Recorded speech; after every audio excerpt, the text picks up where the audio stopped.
So we are going to be moving on to our main topic today, which is TikTok for authors. And this is why we brought Kate onto the podcast today, specifically because of her knowledge and experience on the topic. When I think about TikTok, it's probably different than what Emma and Kelly might be thinking. What I see is that maybe it's working really well for authors in certain genres, romance perhaps.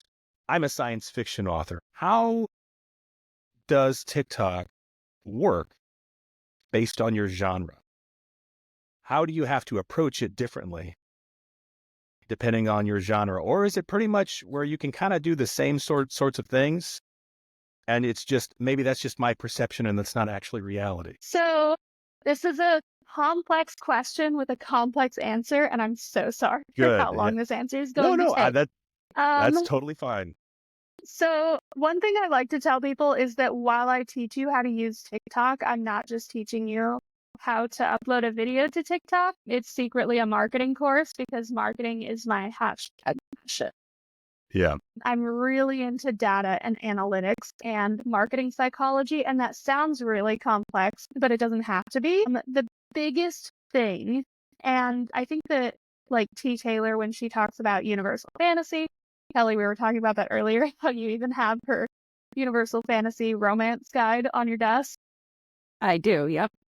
Yeah, so when she talks about universal fantasy, the big thing is that we are appealing to what people want. And I would also go on to say, when we're talking about marketing our books, we're not just talking about what people want, we are letting them think of what they want. And in some ways, that can be very romance specific because BookTok is very romance centric. But there are plenty of people on TikTok who don't read romance books, who love sci-fi, who want to read sci-fi books. And the big thing we still want to focus on there is what makes us human. We want to focus on, a sense of justice for the characters, because in the end, all of us want to see, we want to relate to somebody and see them get a good thing happen to them, or we want to see somebody wrong the character and then that person get what's coming to them. Right? So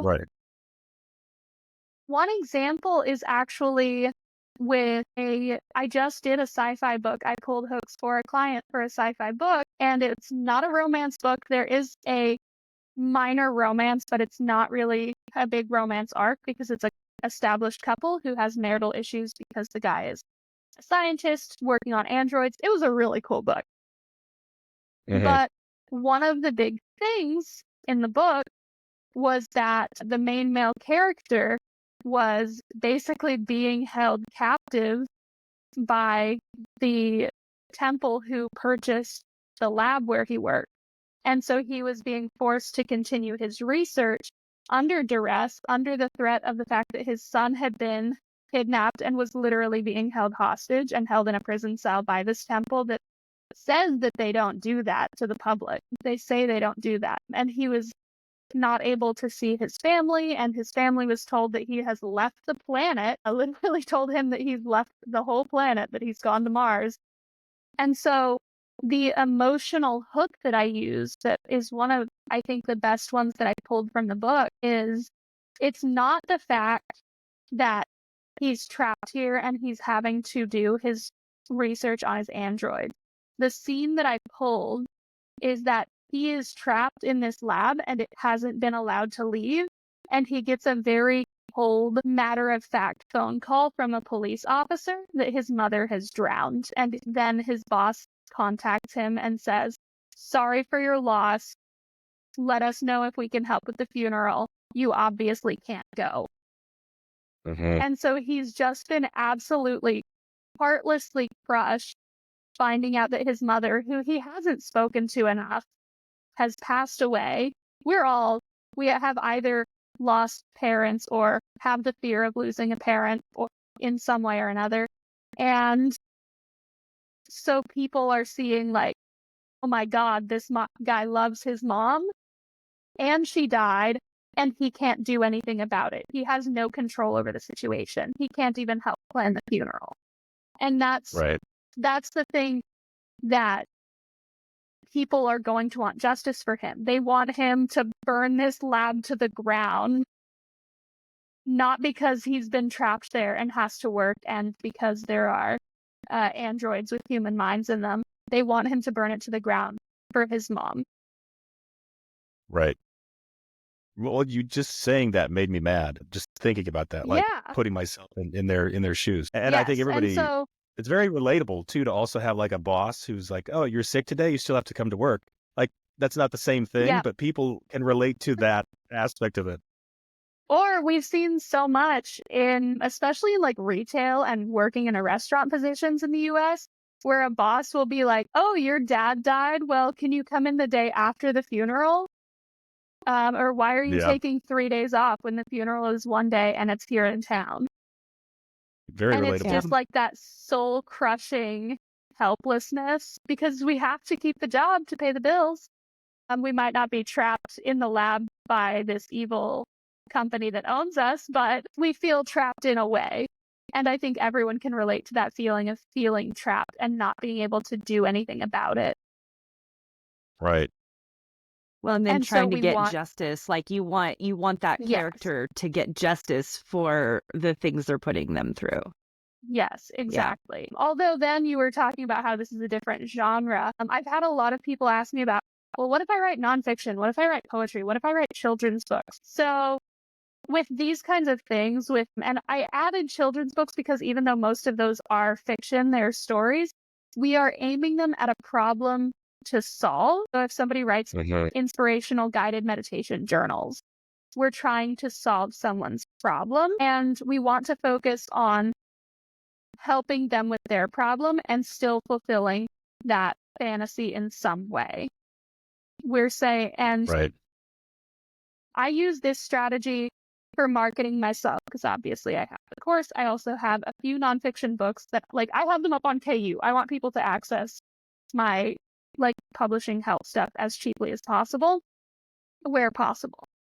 Um, so, like, when I'm marketing myself, my first thing I will say is, if you need help with XYZ, and then I'll say, this is the biggest problem I see people doing.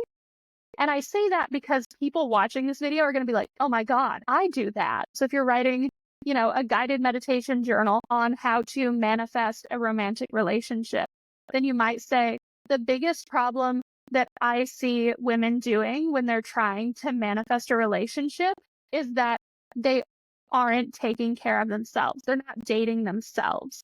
And then you're going to go into why you're qualified to talk about this. I am a licensed psychotherapist. I'm not the person in this hypothetical situation. I'm a Sure. licensed psychotherapist who focuses on marriage counseling and PTSD and trauma.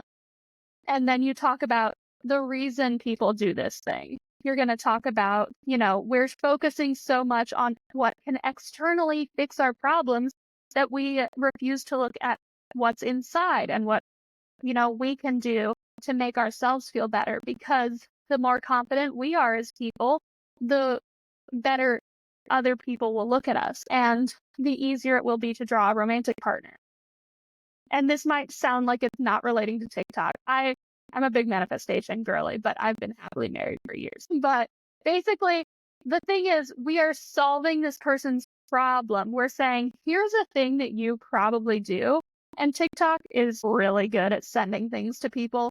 Like they can see inside your soul. They're like, you do this. I've seen you do it somehow. So, and so we know that social media is like that. You'll be like talking to somebody, you'll be like, you was considering getting one of those bidet things on Amazon. And then Yep. that's all the ads you'll see after you have that Happened to me the other conversation. day. Exactly. So if Yep. we're saying, Exactly. here's a problem that I think a lot of people have, then the people who have those problems are going to see that content. And then we're not Yeah. just telling them that they have the problem and I can fix it. We're saying, here's what the problem is. Here's why the problem exists, because we love to intellectualize things, especially emotions. And not just here's why you have the problem, but here's a really easy solution that you can take action on right now. Here's something you can try right Yep. now to fix it. Right. And that's building credibility as well. And then, like with children's books, we're solving problems for parents, we're solving problems for kids. if you're a parent and your kid is struggling with being bullied, this book might help for you. Or if you're a parent with a 3-year-old who refuses to be potty trained, this is not about me, I swear. Been there, going Yeah, through that right exactly. now, actually. Yep. Yep. Yep. Yep. But yeah, so when it comes to like nonfiction and with children's books, we're telling them what the problem is that they're having. We're telling them why they're having the problem and what a solution is, but we're not giving them the full solution because obviously we want them to be like, Sure. how else can I do the thing? Right. Exactly. So there's When you your say answer to when your you question on can I do yeah. sci-fi on TikTok? Right, right. Well, and I like how you said the justice for the character, having an emotional hook, all that's universal, right? So that's Mhm. even beyond outside of, or it should be. Hopefully, you've written a book that has those elements in it, right? If you haven't, then maybe that's more about your writing style and something to look at there, I suppose. Thank you for watching. Check out these other videos from BookFunnel, and don't forget to subscribe to the channel.